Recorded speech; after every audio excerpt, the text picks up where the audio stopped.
Now, let's look at more examples to help you to understand this topic, to evaluate the limit analytically. So this is the example, the limit of the function x cubed minus 1 over x minus 1 when x approaches 1. So we said before, this function is a rational function, right? The numerator is a polynomial and the denominator is also a polynomial. So as we said before, we can plug in directly, right? However, if you plug in 1 directly, you will get 1 cubed minus 1 over 1 minus 1. It would be 0 over 0, right? So what is 0 over 0? So this is called undeterminate form. So that means you cannot determine the values of 0 over 0, right? 0 over 0, it can see nothing. It may be 0, maybe 1, maybe undefined. So we cannot determine the values, right? So we need to, before we plug in the numbers, we need to modify this or simplify this function. So we know that we can factorize the numerator, right? This would be the x cubed would be the x minus 1 times x squared plus x plus 1, right? If you don't know this kind of factorization, you can check online. There are many famous formulas for the a cubed minus or plus b cubed, okay? And the denominator would be x minus 1. We cannot do anything for the denominator, right? Then you can see if you want to simplify, and you can cancel out this x minus 1, right? It not becomes 0, right? It becomes 1. This one becomes 1. This is x minus 1 divided by x minus 1. It becomes 1, 1. So then this expression becomes x approaches 1 over the function x squared plus x plus 1. So now this is a polynomial. Then we can try to plug in the numbers, right? So it's 1 squared plus 1 plus 1. So it's equal to 3. So for this problem, the limit for this function, which is equal to 3. Okay, so from this example, we have some basic steps for the limit to find a limit for a function. The first step is you try to plug in the numbers to see if you can do that. Okay, if you can do that, you just plug in the numbers, then you get the number that would be your limit. But in our example here, you cannot plug in the numbers because when you plug in the numbers, it becomes 0 over 0, right? This is undeterminate. It's very hard it's impossible to determine the values for 0 over 0. So you need to modify this expression a little bit to see if we can overcome this problem. Okay, so here you can see x minus 1 actually caused the problem, but if you factorize the numerator, you will see this x minus 1 will be cancelled out. Right. So the problem disappears. So then at last you can plug in the numbers 1 directly to get the limit. Okay, so now let's look at another example. This is the example for the limit x approaches 0 of x square root x plus 1 minus 1 over x. Okay. So the first thing, we still try to plug in the number 0, right? This is 0. So we plug in the number 0, it would be 0 square root 0 plus 1 minus 1 over 0. So this would be 0 over 0, right? Again, this is called undeterminate form. So that means you cannot plug in the numbers to get the limit directly. So you need to modify this function. So how to modify this function? So we multiply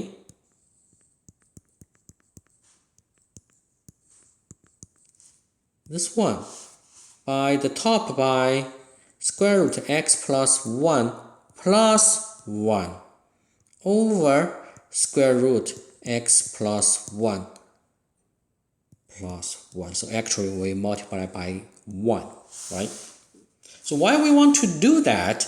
The reason is we want to eliminate this square root. So the idea is from this famous factorization. So this would be the actually the a minus b times a plus b, which is equal to a square minus b square. You can see if you have the square, then the square root will disappear. So we do the calculation, okay? So it becomes x approaches 0. So the denominator is what? Is x times square root x plus 1 plus 1. All right, this is the denominator. We didn't do anything. And we multiply out for the numerator. So it becomes square root plus 1. We use this formula, right? Square minus 1 square.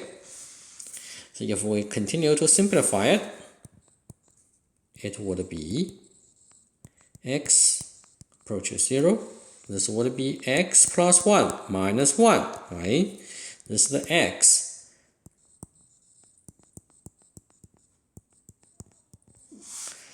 So the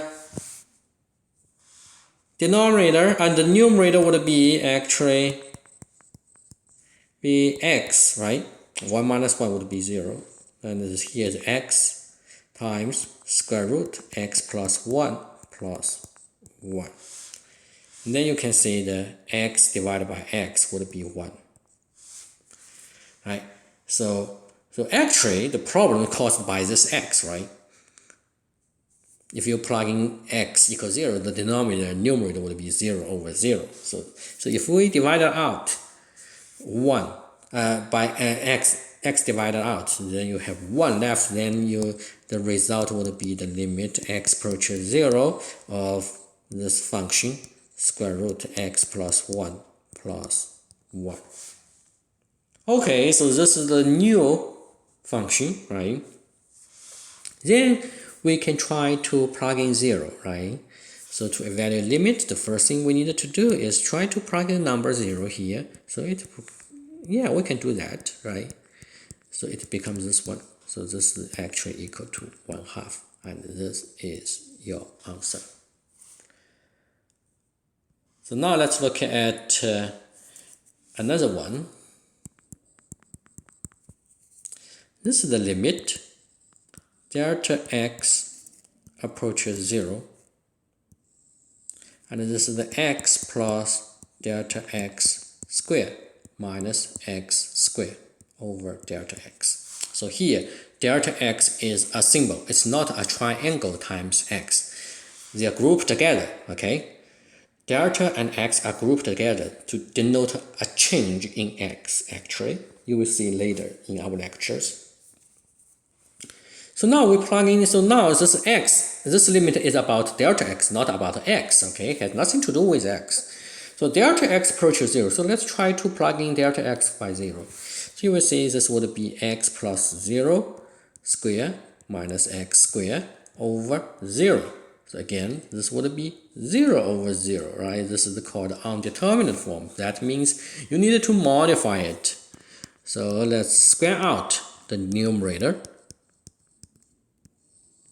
This would be x squared plus 2 times x times delta x minus x squared, plus